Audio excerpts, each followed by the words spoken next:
hey there, today we're going to talk about measuring your gauge in a texture pattern. Now, believe it or not, this is actually easier to do than you might think. Use the number of stitches in your stitch repeat to give you a little advantage in figuring out how many stitches you have. Now, in this example, I'm just using this 2-inch tool because it frames the work nicely and makes it nice and small so you can see exactly what I'm counting. But I always recommend we're going to measure over 4 inches. So we'll do that in a second, but I just want to show you what I'm looking at here. So I will line up my measuring tool so that I have a column of stitches even on the left side, and then I count from left to right. And again, normally we're going to count over 4 inches, but this is just so that you can kind of see how I'm doing it. So I can see this purl bump, and here's the knit, and here's the purl and the knit.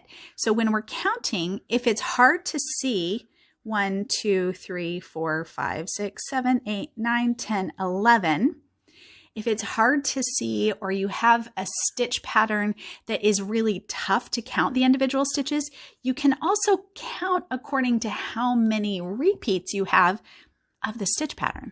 Now this is only a 2-stitch multiple, so that's pretty simple. It's just 2, 4, 6, 8, 10 with one more, 11.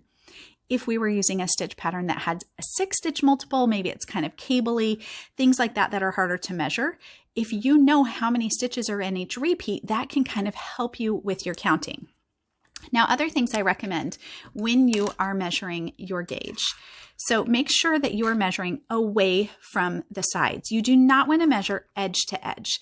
Those edge stitches are not perfectly whole stitches, so you want to make sure that you're starting toward the center, away from the sides. I like to start at the beginning of the stitch pattern so I can tell exactly where I am. So I would start measuring here on a purl bump, and then I would count across to the 4-inch mark so that I know how many stitches I have in 4 inches. And I'm measuring away from the sides. If you're measuring your row gauge, you're going to measure away from the top and bottom. That's going to give you the most accurate measurement.